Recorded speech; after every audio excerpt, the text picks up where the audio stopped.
салом тамошобинони гиромӣ, хулосаи хабарҳои муҳими нӯми декабри тоҷикистонро аз пойгоҳи хабари бомдод бароятон пешкаш мекунем. шурӯъ мекунем аз як нигоҳи кӯтоҳ ба сархати хабари муҳими рӯз дар ин барнома. тирпаронии мафияи тоҷик дар Истанбул, Баҳодур Баротов кушта ва Шамсу Шаҳромҷон захмӣ шуданд. амрико ва русия силофурӯши зодаи тоҷикистонро бо як варзишгар иваз карданд. Улфатхоним Маҳмадшоева ба 21 соли зиндон маҳкум шуд. мулоқоти вазири хориҷаи тоҷикистон бо шоҳзода Раим Оғохон. боздошти зодагони Тоҷикистону Русия дар Фаронса бо иттиҳоми тайёрӣ ба ҳамлаи террористӣ. гузоришгари вижаи Созмони Милал дар СИЗО бо Абдуллои Ғурбатӣ ва Далери Эмомалӣ мулоқот кардааст. ҳиҷрои ҳукми қатли як мард дар пеши чашми мардум дар варзишгоҳи Эрод. ва акнун тафсилоти хабарҳо. рӯзи 8 декабри соли 2022 дар фурудгоҳи Абу-Забии Имороти Муттаҳидаи Араб табодули маҳбусон байни Амрико ва Русия сурат гирифтааст. расонаҳо хабар доданд, ки ҷониби Амрико шаҳрванди Русия Виктор Бутро, ки дар Амрико бо ҷурми қочоқи силоҳ ҳукми худро адо мекард, бо Бритни Грейнер, баскетболбози амрикоӣ дар Русия бо ҷурми қочоқи маводи мухаддир зиндонӣ шуда буд, эваз кардааст. Виктор Бут соли 1967 дар ноҳияи Ленин дар канори пойтахти Тоҷикистон ба дунё омада дар ҳамин ҷо ба воя расидааст.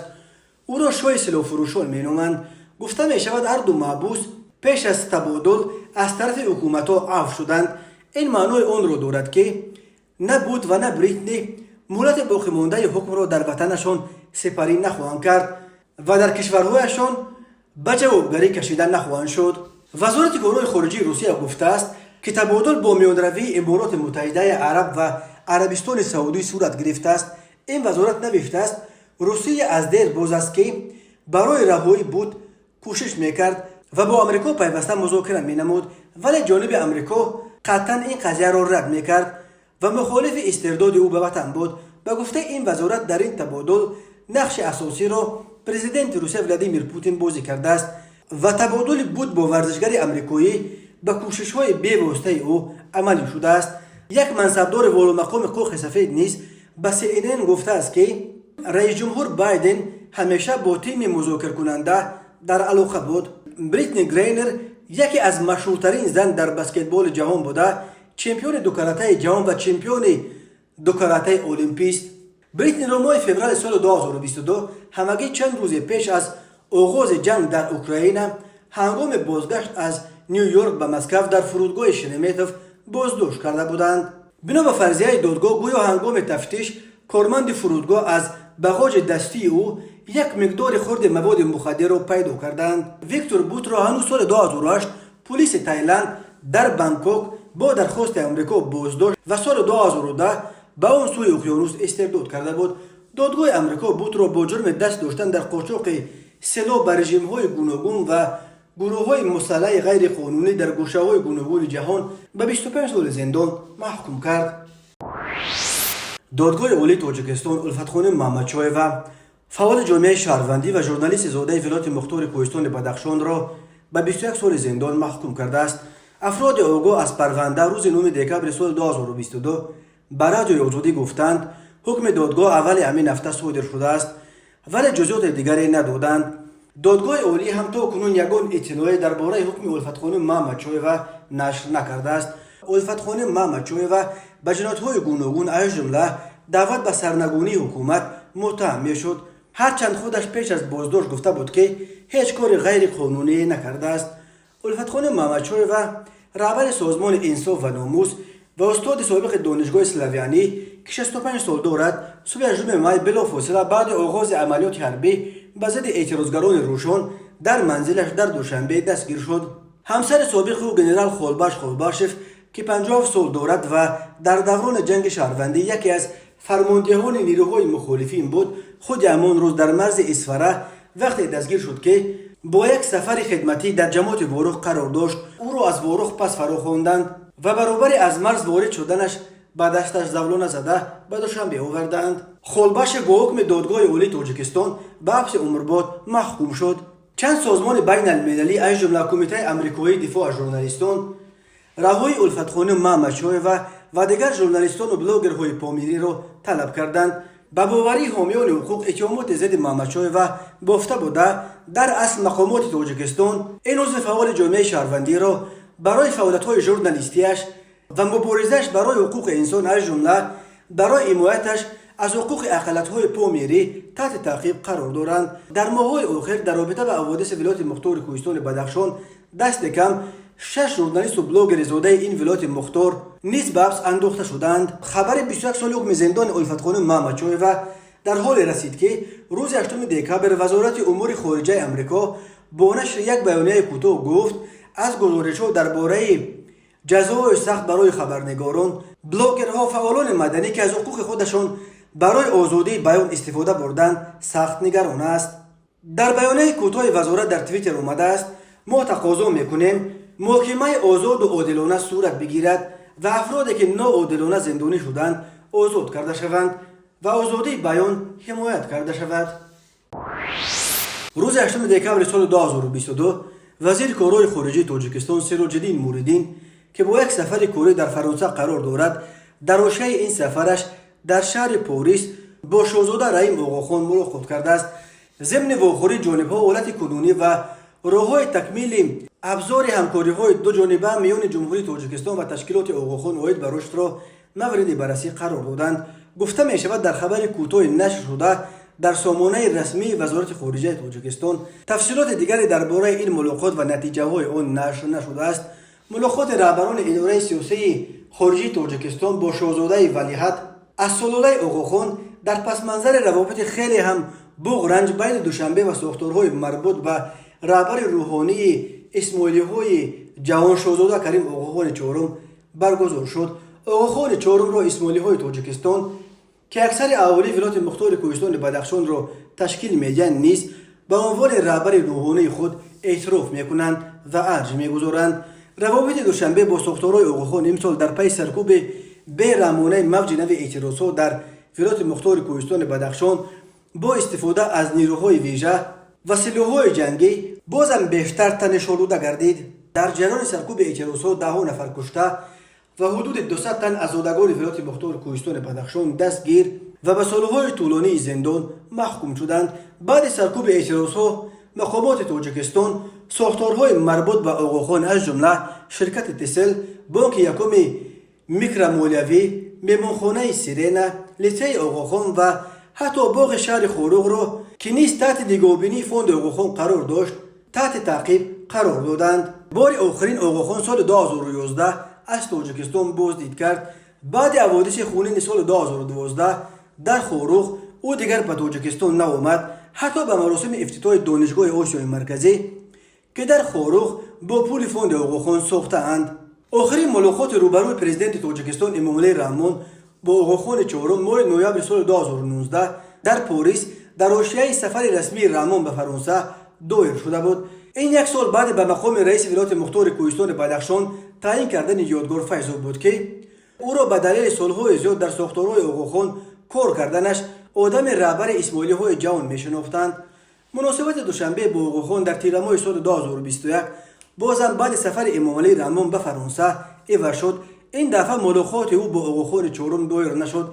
امامعلی رحمان تنها در حاشیه یک چهاربینی یونسکو با رحیم آقاخان پسر کلانی آقاخان چهارم و شاهزاده ولیعهد این سلاله ملاقات کرد. تفصیلات آن دیدار در یگان جا نشر نشده است، ولی منابع پایگاه خبری پامیر دیلی نیوز خبر دادند که امامعلی رحمان می‌خواست که آقاخان در مسئله بدخشان از موقع‌گیری‌های دوشنبه به ضد طالبان که تازه در افغانستان به قدرت رسیده بودند پشتیبانی کند. ولی می‌نویسد پامیر دیلی نیوز آقاخان در چنین مسائل سیاسی حساس موقع بی‌طرفی را اختیار می‌کند که این امکانش می‌دهد تا به افغانستان که در آنجا چندین میلیون نفره اسماعیلی‌ها به سر می‌برد کمک‌های بشری برساند. این نشریه می‌نویسد که معلوم نیست که صحبت امامعلی رحمان با شاهزاده رحیم آقاخان با چه انجام یافت، ولی چند بعد بازگشتش به دوشنبه پرزیدنت تاجیکستان آدم آقاخان یادگار فیض‌آب را از مقام رئیس ولایت مختار کوهستان بدخشان برکنار کرد و به جای او ژنرال کمیته دولتی امنیت ملی علیشیر میرزانبات را به این کرسی نشاند. بسیاری‌ها از جمله در خود ساختارهای حکومتی تاجیکستان بر اینند که محض از همین اشتباه کادری حلقه اول از زنجیر حادثه‌های شد که در نهایت به خونریزی‌های اخیر در بام جهان آورد. روز 8 دکامبر سال 2022 خدمات سرریاست امنیت داخلی فرانسه یک نهاد جاسوسی این کشور به خبرنگاران نشریه فرانس اینفو خبر داد که 7 زاده روسیه و تاجیکستان با اتهام آمادگی به انجام حمله‌های تروریستی در فرانسه به حبس گرفته شدند. بازداشت این 7 نفر روز 8 نوامبر صورت گرفته است، ولی مقامات امنیتی تنها بعد 3 هفته این خبر را رسانه‌ای کردند. تفسیرات این بازداشت‌ها و نام دستگیر شدگان نشر نشده است. تنها گفته می شود که این 7 نفر بازداشت شده 5 نفرش قبلا هم به مقامات جاسوسی یا کنتررزویدکای فرانسه به سبب توجه و علاقهشون به عقیده‌های تندرو مذهبی معلوم بودند، ولی 2 نفر دیگر به تازگی به فرانسه آمده بودند. گفته می شود یک هدف عمده این تروریست‌ها باید بازار مشهور سال نوی استراسبورگ که هر سال در عرفه عید مولود عیسی مسیح برگزار کرده می شود و این بازار از همه بازار اساسی بخشیده به عید مولود عیسی در دپارتمنت رین پویان به شمار می رود. 11 دکامبر سال 2018 زاده الجزایر شریف شکت در بازار اسلاویانی استراسبورگ 5 راهگذر را کشته 11 تن دیگر را زخمی کرده بود. این نخستین مورد بازداشت شهروندان تاجیکستان در اروپا با اتهام تروریسم نیست. سال 2021 در آلمان 5 زاده تاجیکستان را با اتهام مبلغ‌گذاری سازمان‌های تروریستی و سوءقصد به کشتار فرمایش یک صاحبکار آلبانی به حبس گرفتند. یک شریک دیگر آنها که نیز زاده تاجیکستان است در آلبانیا بازداشت و به آلمان استرداد شده بود. ساعت 2 شب 5 دکامبر سال 2022 در نتیجه تیرپرانی در مرکز شهر استانبول ترکیه یک زاده تاجیکستان کشته و 2 شهروند دیگر این کشور زخمی شدند. مطبوعات ترکیه با تکیه به نتیجه های مقدماتی تفتیش خبر دادند که آن شب در ناحیه اوکساروی میسی پاشا در منطقه فاتح استانبول بین زادگان تاجیکستان به نام مافیای تاجیکی مناقشه مسلحانه رخ داده است. اعضای این مافیا تاجران تاجیکی را که در ترکیه و یا با تاجران ترک کار میکنند انداز میبستند. در نتیجه تیرپرانی شهروند 26 ساله تاجیکستان بهادر براتوف کشته شده، 2 جوان دیگر تاجیک شمس و شهرام جان تیر خوردند. پلیس ترکیه خبر داد که در چارچوب تفتیش این پرونده 12 نفر دستگیر شدند. پلیس گفت تیرپرانی در اوکساروی نتیجه مناقشه در بین اعضای به نام مافیا تاجیکی بوده است. در بین بازداشت شدگان شهرام نام تاجیک 35 ساله هم است. به باوری پلیس محض او از سلاح بهادر براتوف را به هلاکت رسانیده است. تاجیک‌های بازداشت شده برای شرح ماجرا دسترس نیستند، ولی بنا به فرضیه پلیس ترکیه یک گروه زادگان تاجیکستان در استانبول گروه متشکلانه جنایتی سازمان داده از صاحبکاران تاجیک حق طلب می‌کردند. آنها می‌گفتند که بدون اجازه آنها این صاحبکاران حق پیش بردن تجارتش را در ترکیه ندارند. سبب مناقشه اخیر این شده است که یک عضو مافیا تاجیکی از یکی از صاحبکاران تاجیکستانی پشتیبانی کرده به شریکانش گفته است که این صاحبکار دوست او است و نباید از وی حق طلب کنند. هنگام مناقشه شهرام پیستولتش را بیرون کشیده به تیرپرانی سر کرده است. تفصیلات دیگر حادثه دسترس نیست. گزارشگر ویژه سازمان ملل متحد وابسته به حامیان حقوق انسان با هیئت امراوانش در بازداشتگاه موقتی شهر دوشنبه یا سزا با عبدالله غربتی و دلیر امومعلی 2 روز نامه‌نگار محکوم شده تاجیک ملاقات کرده است. گفته می شود که این ملاقات هفته روان صورت گرفته. آنها از وضع سلامتی، بود و باش و مناسبت زندانبانان با آن روزنامه‌نگاران صحبت کردند. یک عضو این هیئت ملاقات را با روزنامه‌نگاران تصدیق کرد، ولی با اشاره آن که پگانوم دکامبر در قرارگاه سازمان ملل در دوشنبه نشست مطبوعات گزارشگر سازمان ملل برگزار می‌گردد، اشاره بیشتر مسئله خودداری کرد. گفته می شود که آنها همچنین با پرونده 4 روزنامه‌نگار محکوم شده تاجیک شنود شدند و انتظار می رود که امروز با چندی از دادرس و دادستان‌های تاجیک ملاقات کرده پگانوم دکامبر از نتیجه سفر خود با ژورنالیستان صحبت کنند. دلیر امومعلی و عبدالله غربتی خواستند که هر دو در یک حجره یا کامera نگاه داشته شوند. گفته می شود که دلیر امومعلی همراه زفقبیک سیدامینی روزنامه‌نگار دیگر زندانی تاجیک در یک حجره نگهداری می شوند. همین طریق دلیر امومالی و هم عبدالله غربتی گفتند که گناه ندارند. بازداشت و حبس آنها به فعالیت روزنامه‌نگاری ربط دارد و حکم دادگاه را نسبتشان اعتراف نمی‌کنند. هیئت سازمان ملل برای روزنامه‌نگاران محکوم شده به سزا چندین کتاب بدیهی تاجیک نیز بردند. گزارشگر ویژه سازمان ملل متحد 28 نوامبر به تاجیکستان آمده و تا 9 دکامبر در کشور خواهد بود. این سفر در پس منظر تنقیدها از محدود شدن آزادی‌ها در تاجیکستان صورت می‌گیرد. میری لولر از نتیجه سفر خود به تاجیکستان ماه مارس سال 2024 به شورای حقوق بشر سازمان ملل گزارش می‌دهد. در گذشته نمایندگان سازمان ملل گفته بودند که میری لولر با نمایندگان نهادهای دولتی تاجیکستان، کارمندان مسئول سازمان ملل، اعضای جامعه شهروندی، حامیان حقوق انسان، روزنامه‌نگاران ملاقات خواهد کرد. دفتر مطبوعات نمایندگان سازمان ملل در تاجیکستان با پخش خبرنامه گفته بود که سفر امکان می‌دهد که وضع مدافع قانون انسان، نگرانی‌ها و چالش‌های اساسی جامعه شهروندی در کشور بررسی شود. یادآور می‌شویم که در یک سال آخر 4 روزنامه‌نگار تاجیک بازداشت و به مهلت‌های گوناگون روانه زندان شدند. صبح 9 دکامبر سال 2022 در مرکز سودای مگا خیم که واقع در شورای لنینگراد در ولایت مسکو سوختار شدید به عمل آمده است. گفته می شود ضمن سوختار یک نفر به هلاکت رسیده است. به احتمال زیاد او نگهبان بنا بوده است که در داخل بنا بند مانده است. بنا به معلومات کمیته حالت‌های فوق‌العاده روسیه، سوختار در بنای مغازه مواد ساختمانی آبی به عمل آمده. بعداً همه مرکز سودا را فرا گرفته است. در ویدیوهای نشر شده در شبکه‌های اجتماعی دیده می شود که علنگه آتش خیلی بلند و دهشتناک است. حتی در بعضی از این ویدیوها لحظه ترکش مواد شیمیایی که در مغازه آبی نگاه داشته می شده است ثبت یافته است. بنا به معلومات ریا نووستی، ترکش بر اثر سوختار قوطی‌های رنگ و دیگر مواد ساختمانی به عمل آمده است. گفته می شود مساحت سوختار 18,000 متر مربع را در بر گرفته از جهت خفناکی درجه 4 از 5 بوده است، یعنی خیلی خفناک. در خاموش کردن آتش 70 نفر آتش نشان و 20 تکنیک آتش فشانی اشتراک کرده در مدت 3 ساعت آتش را خاموش کردند. از بنای مرکز سودا تنها دیوارها باقی مانده است و خلاص.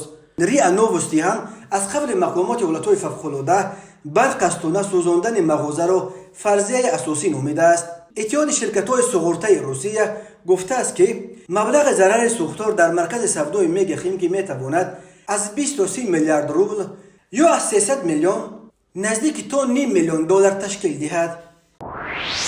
7 دکامبر سال 2022 در افغانستان طالبان اولین مرتبه پس از به سر قدرت سیاسی آمدنشان یک مرد را در میدان فوتبال با اشتراک نمایندگان والامقام حکومت طالبان در محضر عام اعدام یا قتل کردند. گفته می شود صحنه کشتار را نایب وزیر مولا عبدالغنی برادر همراه سرپرست دادگاه عالی، وزیر کارهای خارجی، وزیر کارهای داخلی سراج الدین حقانی، وزیر امر به معروف و نهی از منکر، وزیر معارف، وزیر عدلیه، سخنگوی رسمی طالبان و والیهای قندهار و ایراد تماشا کردند. منابع برخی رسانه‌ها خبر دادند که میبایست یک زن نیز سنگسار شده 2 مرد اعدام میشد، ولی طالبان تنها اعدام یک نفر را تایید کردند. گفته می شود این مرد اعدام شده از ولایت هرات بوده، تاجمیر نام داشته است. او را بر اساس شکایت یک ساکن ولایت فراه با نام مصطفی دستگیر کردند، اما کی و در کجا دستگیر شدن تاجمیر را مسئولین طالبان نگفتند. تنها شرح دادند که گویا تاجمیر 5 سال پیش یک عضو عائله مصطفی را کشته بوده است و به گناه خود قائل آمده است. نمایندگان طالبان میگویند 3 دفعه از مادر مقتول خواستند که از گناه قاتل گذرد، ولی او به قتل کشتن پسرش پایفشاری کرده است. سخنگوی گروه طالبان ذبیح الله مجاهد گفته است که این قضیه خیلی مشکوکانه بررسی گردید. این امر را 3 قاضی تصدیق نموده، خود مولا هیبت الله آخوندزاده اجازت داد. طالبان پس از غصب یک حکومت از سال 1996 تا 2000 در سراسر افغانستان به طور پیوسته در جایهای سیرودم مثل بازارها محبوسان مرد را به دار میکشیدند و زنها را سنگسار میکردند. با دوباره به سر قدرت سیاسی آمدنشان طالبان در روزهای اول گفته بودند که از طالبان سالهای 90 فرق دارند و دیگر آن عملهای وحشتناک مول تاریخ شد. اما طول یک سال سپری شده با حکومت طالبان در افغانستان پیوسته محکمه های صحرایی مثل دستبری و شلاق و سنگسار از سوی اعضای طالبان صورت میگیرد.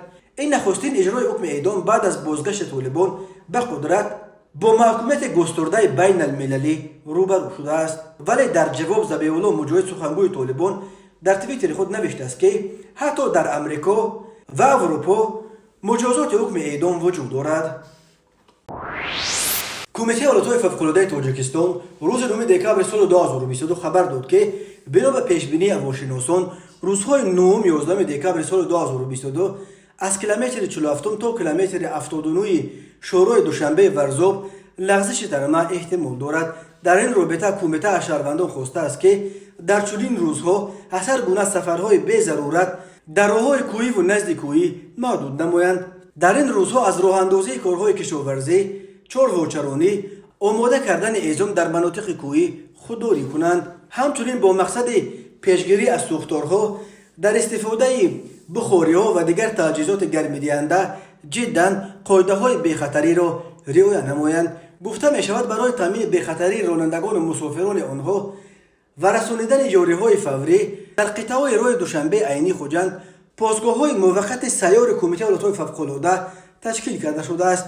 در راه‌های دیگر جمهوری باشد کارمندان کمیته یکجای با کارمندان ساختارهای دیگر از جمله وزارت نقلیات و کارهای داخلی نظارت میبرند. در همین حال شرکت IRS که مسئولیت نگاهبینی راه پولکی دوشنبه خوجند چنوق را به دوش دارد روز 9 دکبر خبر داد که در مسیر دوشنبه چنوق بارش پرشدید برف ادامه دارد. بنا به اطلاع شرکت فعلا راه گشوده بوده حرکت همه گونه واسطه‌های نقلیات بغیر از فور و اتومبیل‌های بارکش اجازه داده می شود.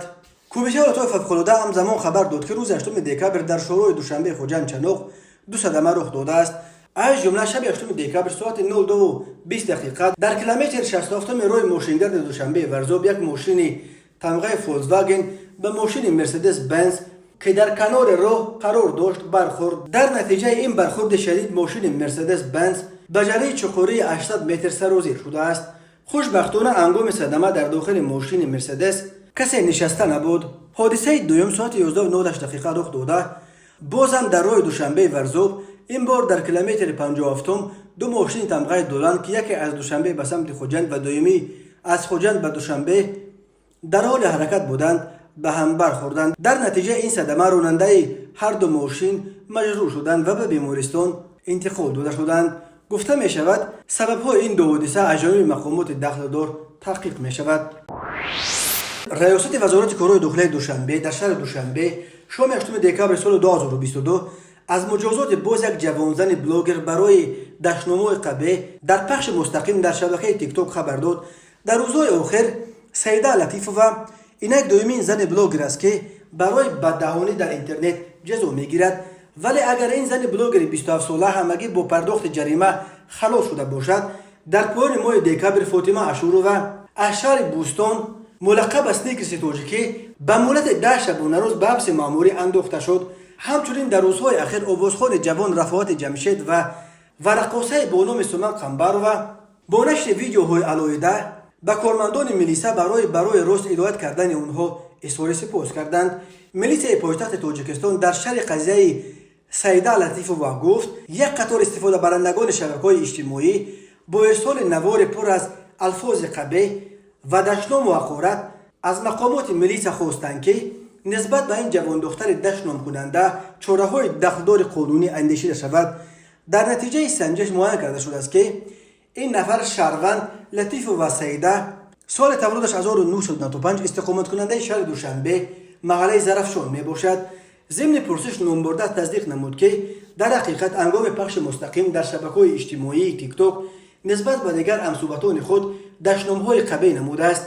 وابسته به حالت مذکور نسبت به نامبرده پروتکل حقوق ویرانکنی مأموری ترتیب داده شده با قرار دادگاه جریمه بندی کرده شد. گفته می شود در اطلاعیه میلیسا افزود که همزمان نامبرده از کردارهای صادر نموده خود صدقاً اظهار پشیمانی نمود. در ادامه اطلاعیه میلیسای پایتخت چنین گفته می شود ریاست وزارت کارهای داخلی در شهر دوشنبه به اطلاع شهروندان می رساند که مقصد از تطبیق جزا و راه اندازی نمودن کارهای فهماندهی در بین استفاده برندگان شبکه‌های اجتماعی پیش از همه بلند برداشتن معرفت نوکی و آداب استفاده شبکه‌های اجتماعی و نگاه داشتن فرهنگ و هویت ملی به شمار می رود. این اقدام پیش نموده مقامات حفظ حقوق از جانب شهروندان هم‌آوازی پیدا نمود، من بعد نیز ادامه خواهد یافت. صبح 9 دکامبر سال 2022 در بنای شرکت شرق که در داخل بازار پنجشنبه شهر خوجند جایگیر شده است، سوختار سر زد، 17 مغازه را فرا گرفته است. در پی سوختار 75 متر مربع این بازار به کام آتش رفته است. در این باره قهرمان قادرزاده سردار شعبه نظارت دولتی به خطری از حادثه سوختار ریاست خدمات دولتی آتش نشانی ولایت سوخت باز پلوس اطلاع داد. او گفت سوختار ساعت 3 صبح سر زده تا ساعت 5 خاموش کرده شده است و سبب و عامل رخ دادن حادثه و خسارات آن معاین کرده می شود، گفت قهرمان قادرزاده. همچنین او تاکید نمود که در پی سوختار تلفات جانی به قید گرفته نشده است. بازار پنجشنبه یکی از بزرگترین و قدیمترین بازارها در شمال کشور به حساب می رود که قبلا نیز به کام آتش رفته بود. مرکز مطبوعات وزارت کارهای داخلی تاجیکستان روز 9 دکامبر سال 2022 از آشکار شدن باز چند حالت قلابی به مبلغ بزرگ از جانب یک ساکن 33 ساله نویر رودکی خبر داد. گفته می شود که این مرد در 3 حالت در ماه‌های مارس، مای و ایون سال جاری از شهروندان در عموم $417,000 آمریکایی و 9 میلیون روبل گرفته دیگر برنگردانیده است. از جمله بنا به اطلاع وزارت کارهای داخلی در نویه سینو با عریضه زن 36 ساله ساکن شهر دوشنبه مراجعت نموده است که ماه ایون سال 2022 مرد 33 ساله ساکن نویه رودکی با راه فریب به باوریش در اومده از او $300,000 آمریکایی گرفته تا حال برنگردانیده است. همین طریق نام برده به آن گمانبر می شود که ماه مای سال 2022 به باوری مرد 31 ساله ساکن شهر دوشنبه در اومده از او $112,000 آمریکایی گرفته تا حال برنگردانیده است. همچنین می افزاید مرکز مطبوعات وزارت کارهای داخلی این ساکن نویه رودکی با همین راه سنه 16 مارس سال 2022 به باوری مرد 31 ساله ساکن شهر دوشنبه در اومده از او 500,000 روبل روسی و $5,000 آمریکایی گرفته تا حال برنگردانیده است. از روی این حادثه تفتیشات ادامه دارد. به این ساکن رودکی برای قلابی به مبلغ بزرگ همچون جزا جریمه به اندازه از 1460 تا 2190 نشان دهنده برای اصابها یا محروم ساختن از آزادی به مهلت از 8 تا 12 سال زندان تهدید میکند. او همچنین باید ضرر رسانیده شده را به شهروندان جبران کند. تماشابینان عزیز و گرامی، این بود مرور به خلاصه چند خبر مهم امروز تاجیکستان. خبر و گزارش های بیشتر از تاجیکستان و درباره تاجیکستان و اطراف آن را در سامانه پایگاه خبری بامداد در این نشانه پیگیری نمایید: www.bomdad.com. خوش باشید.